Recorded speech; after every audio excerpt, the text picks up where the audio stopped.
require OH for them to be base. So bases, if anything, water can even behave as a base under Bronsted-Lowry theory. This theory is what we call conjugates. Conjugate acids and conjugate base. This is the point where you have to listen and listen very, very. Yes, there is a special situation we need to know about oxo acids. These are ternary compounds acids. The Bronsted-Lowry acid-base theory. Two people that independently defined acid the same way. Some methcylates, Lowry, Bronsted. So according to this theory, Bronsted and Lowry defined acids as proton donors. They are substances that can donate a proton, while bases are substances that can accept a proton. In other words, acids are proton donors, while bases are proton acceptors. So what does this imply? In reality, what is even a proton in this context? Because this will make you understand the Bronsted-Lowry. They are not very far from Arrhenius, because at the end they are still making use of the same hydrogen ion. But this time around, the difference is that Bronsted-Lowry extended the definition of acid and base or acid-base reaction to occur in other solvents, not only just in water. What is a proton in this context? We all know that proton in the beginning is one of the atomic particles in the nucleus, is part of the nucleons, because nucleons are the atomic particles all in the nucleus, which includes the neutrons and protons. So proton, when we say proton, is a subatomic particle found in the nucleus. But the proton we are saying here, get the sense, very simple thing. Look at, we go with the first element, or the lightest element, the number one, which is hydrogen. If you describe normal hydrogen, because among the natural isotopes of hydrogen, this one is about 90-something%, that is proton. So we assume that this is hydrogen. There are other isotopes, the deuterium and the tritium, but this is natural. The dominant, this is about 90%, so we neglect this. So when we say hydrogen, what should be the structure? It has only K share. It has only just K share. We want to know what is a proton, so that we can understand which one is even donating a proton and which one is accepting a proton. So here is our K share, and this is the nucleus, remember, and this is the only electron present. There is only one electron. Now inside the nucleus of this type of hydrogen, that's proton, what is there? We have only one proton and then 0 neutron. Remember, there is no neutron, because 1 minus 1 is 0. So proton lacks neutron.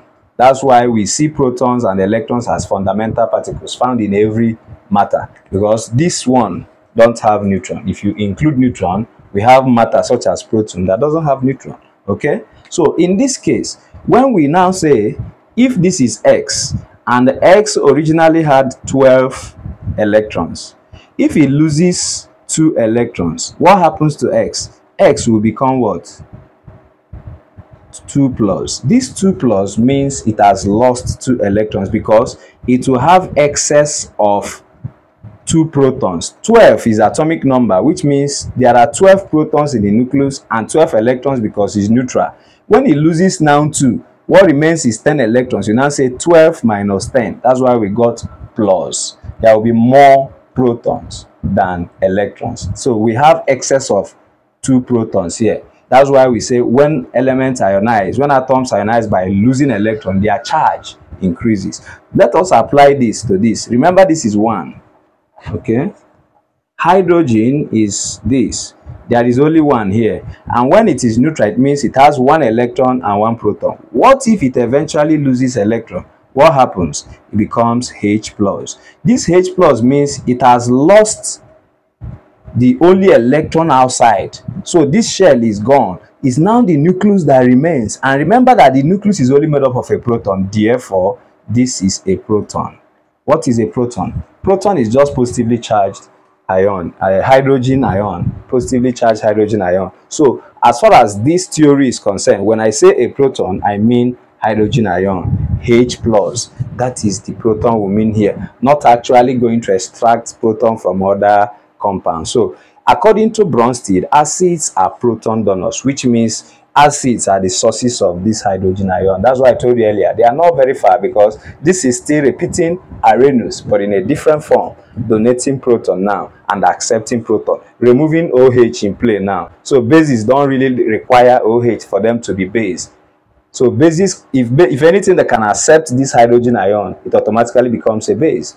So that's just the slight difference. But Arrhenius told us that bases ionize or dissociate to give us hydroxy ion as the only negative. So with this Bronsted and Lowry, we don't need OH to make something a base. So whether you have OH or you don't have it, since you can accept this hydrogen ion, that makes you a base. Then if you can donate hydrogen ion, that makes you what?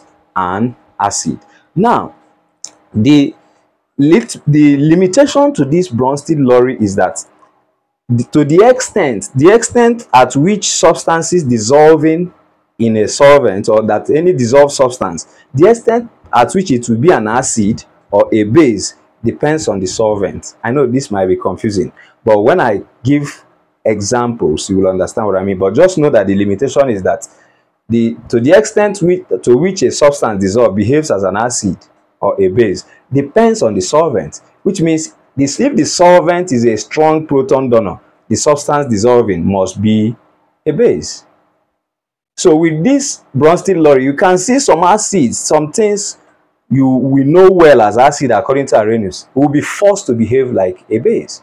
And the water can even behave as a base under Bronsted-Lowry theory, as you will see in subsequent examples. If the solvent that the substance is being dissolved doesn't have the strong ability to donate protons, such that the substance dissolved donates proton more than that substance dissolved behaves as an acid, and the solvent takes the function of a base. So this is the limitation. That means an acid can behave like a base in some situations, and some bases can turn to behave like what? Acids under Bronsted-Lowry. Remember, you don't need OH to make something a base. Rather, just your ability to accept a proton makes you a base, according to Bronsted-Lowry. Let's take examples.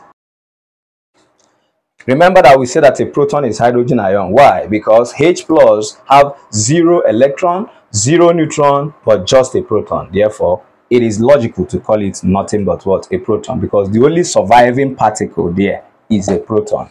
Okay, let's see this reaction. HCN, of course, when it dissociates in water, it will give us, another thing here is that most of the acid-base reactions seem to be a reversible reaction. It will give us what? You now see hydroxonium ion being formed, just like in Arrhenius, together with a conjugate base. What happened here? This is Bronsted-Lowry acid. Why is it an acid? Look at this H. There is H plus here. Are you seeing it? And this is Cn minus. So anything that have H plus is the one with the proton. And this H plus was added to water, and eventually the water turned to H3 plus. So water here accepted this proton, and therefore water here is behaving as what? A base. But you and I know that water is neutral. Okay? Therefore, this one is acting as acid because it's the proton donor. It donated its proton to water, and water accepted it to become this. As this donated it, it was now left with Cn minus. Okay? Let's take another example. If we have even ammonium chloride, let's see, ammonium chloride reacting with sodium amide. See this. This have excess proton. It has the strong ability to donate a proton, because we have up to 4 protons here, and this is just 2. And if you dissociate this should be NH plus. Are you seeing there is a proton? Cl minus. And if you dissociate this, there is Na plus and NH2 minus. This can still accept. So at the end, what will form? There will be formation of salts. And instead of water, this is an acid reacting with a base. I know that you are seeing this as a salt. Don't bother yourself. But I want you to understand the Bronsted-Lowry, in what some compounds you see as salt under Arrhenius behaves as acid, that can behave as a base also. So what happens is that there will now be formation of another solvent, which is now water. So let us analyze this from the dissociation. You see, this one donated is what? It has been having 4 hydrogen. Now it is left with what? 3 hydrogen. So this is actually the proton donor. This one has donated a proton to the NH2 to become NH3. This sodium amide or sodamide accepted 1 proton here to become ammonia. Therefore, this is automatically the what? The sodamide, which is a normal, which is a salt, is now acting as what? A base. While ammonium chloride here is acting as what? An acid. Just know this. Under liquid ammonia, inside liquid ammonia as a solvent, all ammonium salts acts as an acid, while the ammonia itself now acts as a base because it will accept the proton from the ammonium salt. Okay, so this is a bit advanced. If it is confusing, I'll still give further and further and further examples of of Bronsted-Lowry acid and base. Where is the duster? If you see that reaction between ammonium chloride and sodamide, it is now an acid, which is ammonium chloride, reacting with sodamide, which is now a base, to form sodium chloride now, which is now the salt and a solvent. So you can see that under Bronsted-Lowry, you can define neutralization as the reaction between acid and base to form salt and a solvent. No longer that the solvent must be water. This time around, the solvent is now the liquid ammonia formed along that process. This is just the slight deviation, that's the slight extension of neutralization. Not only that it must be salt and water, according to Bronsted-Lowry, acid can react with base to form salt and any other solvent. Let's clean this. It must not be water. Example.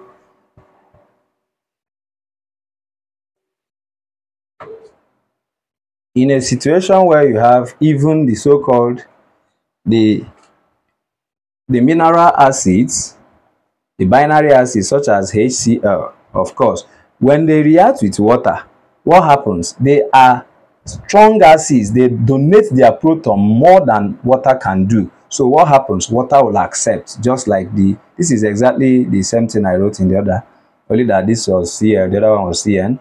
Then what will happen? Cl minus. This one is the acid, this is the base. Okay, let's see a situation where water will not come in. What if we have the ammonia itself and the HCl reacting? This is very, very good example. What is happening now? The ammonia will donate a proton, or no, it cannot donate. It's the hydrogen that the HCl will donate a proton to it, so that what is formed is the ammonium ion. And the HCl will now be left with conjugate what? Base. So in this case, this is the H plus, which was added onto this. So what's the source of the hydrogen ion? HCl. So this is acid. This is a Bronsted-Lowry acid. Then which one accepted it? This ammonia accepted it to become NH4 plus. Therefore, ammonia is automatically a base here. So ammonia still serves as a base, but it can only work as a base under Arrhenius if there is water. That is ammonium hydroxide. In aqueous form, that is when this can behave as a base, according to Arrhenius. But here, liquid ammonia behaves automatically as a base. Okay? So it's not a must that it must be, that water must be the solvent. We can see other solvents. Now, there are some situations whereby even the reaction we already know will be forced to act as a base. Let's see a situation whereby we have if we have something like a KClO4, this should be an acid, sorry. This is a very strong acid. Whenever it reacts with this HF, what happens is that they are all acids according to Arrhenius. But now you will see that one will force the other to behave as a base. When this is the solvent and you dissolve hydrogen fluoride inside this, whether aqueous is not our business. What matters is that because this is a stronger proton donor than this, it will force this one to accept. a proton, leading to the formation of this. There will be excess of plus, because this is minus plus, plus 1 minus 1 is 0. But when you add extra, it becomes 2 minus 1, which will give you plus. Plus now what? ClO. See now, this is the reaction whereby this one is now the the Bronsted acid, while this is now the Bronsted base. What is happening here? But these are all acids. The same thing happens if you do it with HCl and this compound. If you do the same thing with, remember now, you see where the HCl will still act as a base, and the previous example HCl was acting as an acid. But here, because of the fact that the tetraoxochlorate 7 acid is a very strong acid that have the strong ability to protonate, to donate its proton faster, more than this. Like I told you that the weakness of this theory now, thank God I've come to it now, the weakness of this theory is that for this thing to behave now as an acid, it depends on the solvent. We'll take another situation. Look at when water becomes the solvent. You see that this is automatically behaving as acid. But when you use a more stronger acid as the solvent, HCl will behave as a base. Let us see. In this situation, what happens? It will automatically protonate this hydrogen such that it will now be this, just like this one, forcing it, and what is now left alone is what? ClO4 minus. If you check well, which one increased the number of protons? The number of protons in high HCl increased from 1 to what? 2.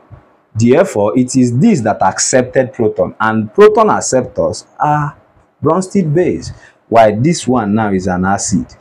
But water is a weak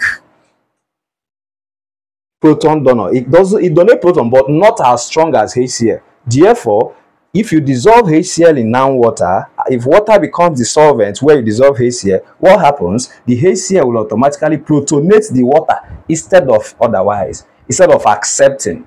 So it depends on who you see in the war before you act as the boss. You know, this thing is just like you have seen a cock when they fight or they fight over opposite sex. You see the one chasing. When stronger one comes, he chases the other one out, and another one. So if you are acting as an acid, if the solvent they dissolve you into is more protonated than you, will be a base. So automatically rendering anything to become a substance that is an acid can become a base, as you can see here. So what happens now? The HCl will protonate the water to give us hydroxonium ion and Cl. So in this case, the same HCl is now an acid. Reason is because it's the source of the hydrogen ion, while water that accepted it now is behaving as what? A base. So this is the Bronsted-Lowry acid-base theory. A very important fact that we will know under this theory is what we call conjugates. Conjugate acids and conjugate base. Conjugates, conjugate acid and conjugate base. This is the point where you have to listen and listen very, very well. Okay? But they are not difficult. Any two chemical species that differ in their composition by just a proton are called conjugates. Two species that differ in composition only by just a proton, and remember that proton is hydrogen ion, is what we call conjugates.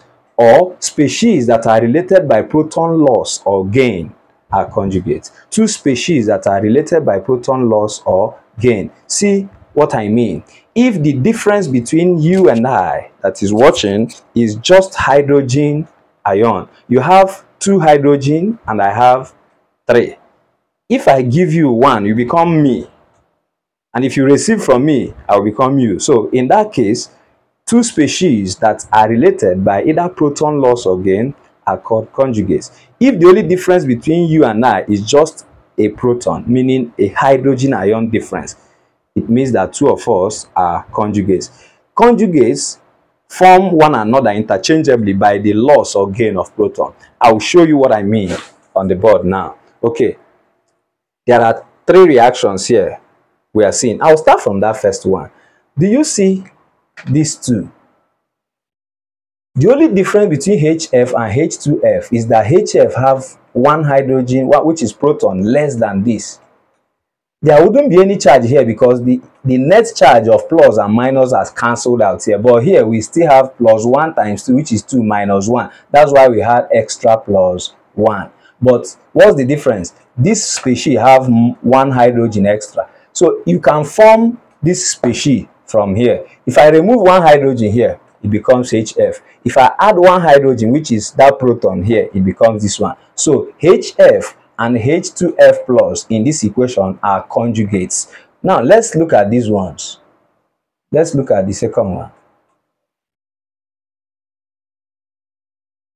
Watch it now. HCO3 and HCO4 and tetraoxochlorate 7 ion, then hydrogen tetraoxochlorate 7, they are conjugates. Why? What's the only difference between them is just what? A proton. If I clean this, there will now be excess charge remaining. I formed this. So let me now keep it. Meaning, if I want to turn this one to become this, what do? I'll add hydrogen ion and it will cancel out.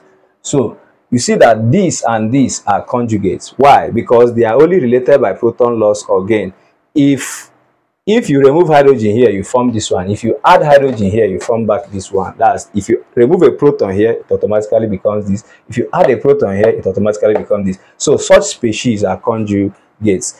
In Bronsted-Lowry acid-base theory, there must be a pairs of conjugate, 2 pairs.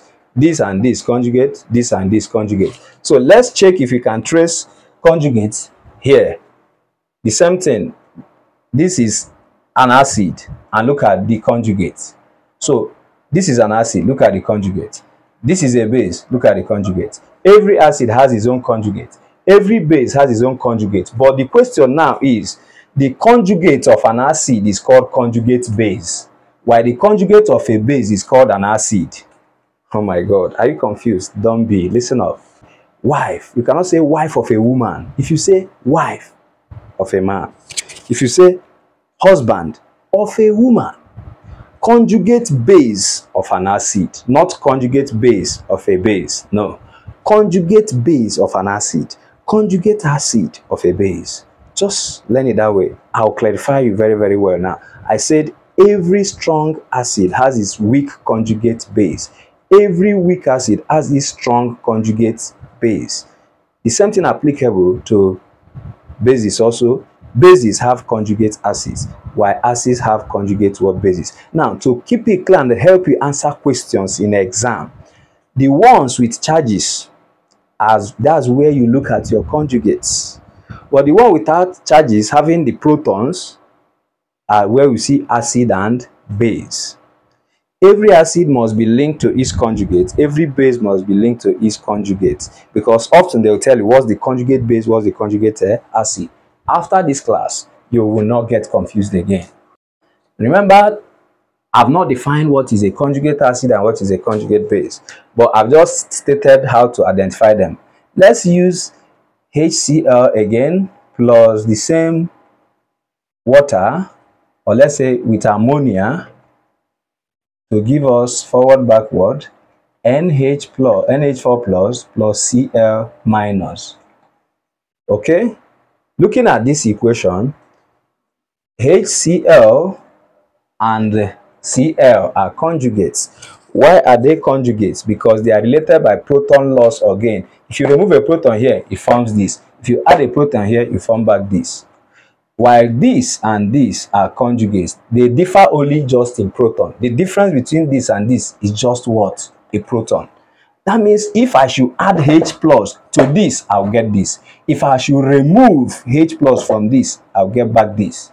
Understood? Know that in mathematics, if you say NH3 minus NH4 plus, there is N. So N minus N equal to 0N. Then there is H3 and there is H4.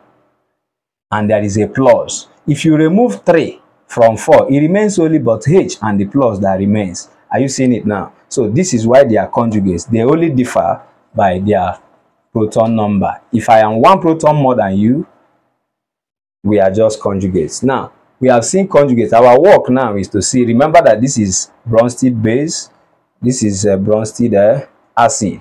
In this situation, what happens? Where are my conjugates? My conjugate acid and base are on this side. So I started here. If you link your conjugates, you can easily find conjugate acid and conjugate base.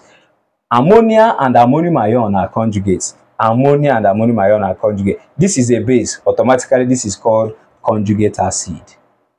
Conjugate acid. So ammonium ion is the conjugate acid of the base ammonia. Automatically, my dear valued viewer, chloride ion here is my conjugate what? Base of the acid HCl. So this is a strong acid and this is the weak conjugate base of the strong acid HCl. Are you seeing how to identify conjugates?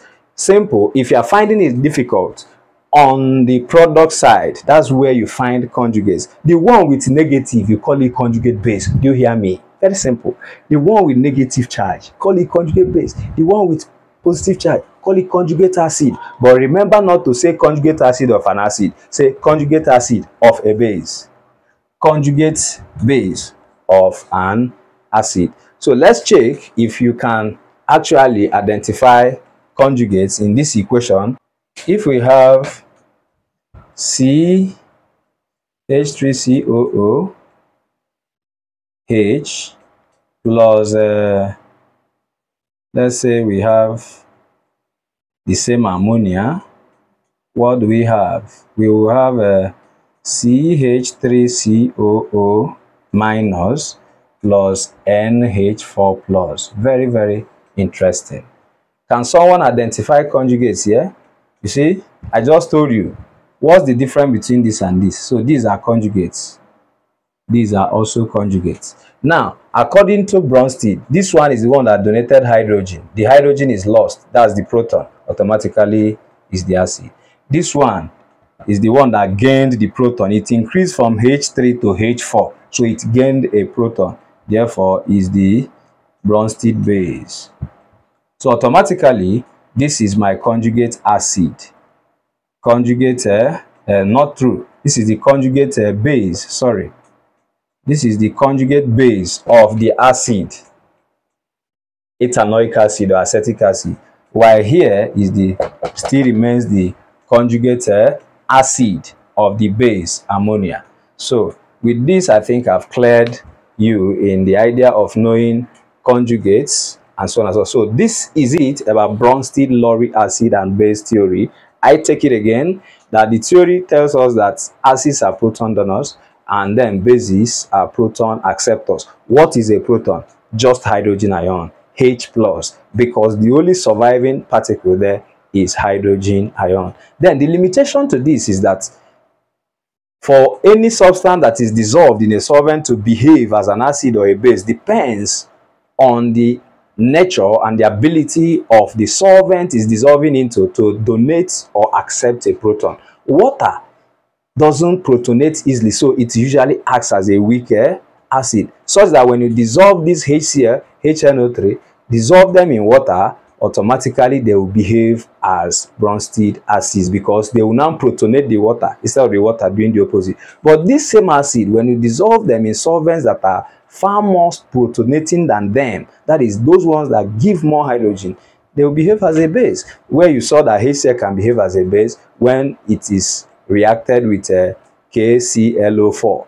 These are the situations. Then what about oxo acids? Yes, there is a special situation we need to know about oxo acids. These are ternary compounds, acids that have 3 elements that acids are there.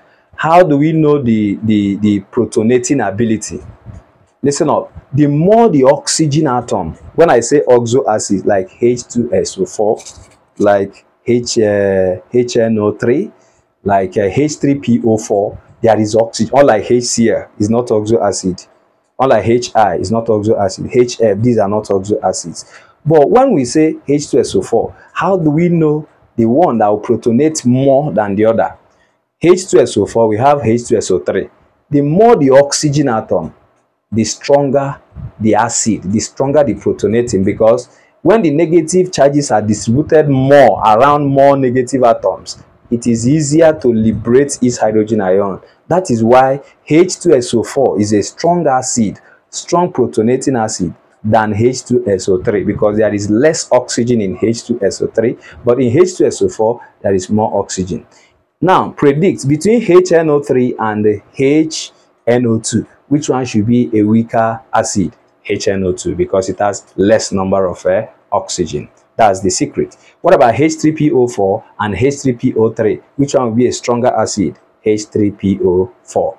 Reason, because there will be easier protonating ability, like there will be active proton donors more than the one that have lesser oxygen. So that is it. The next one, the next acid-based theory, the interesting one, is the G.N. Lewis, the Gilbert Newton Lewis acid-based theory. The Lewis acid-based theory is the next thing we will face. Please subscribe and share this video.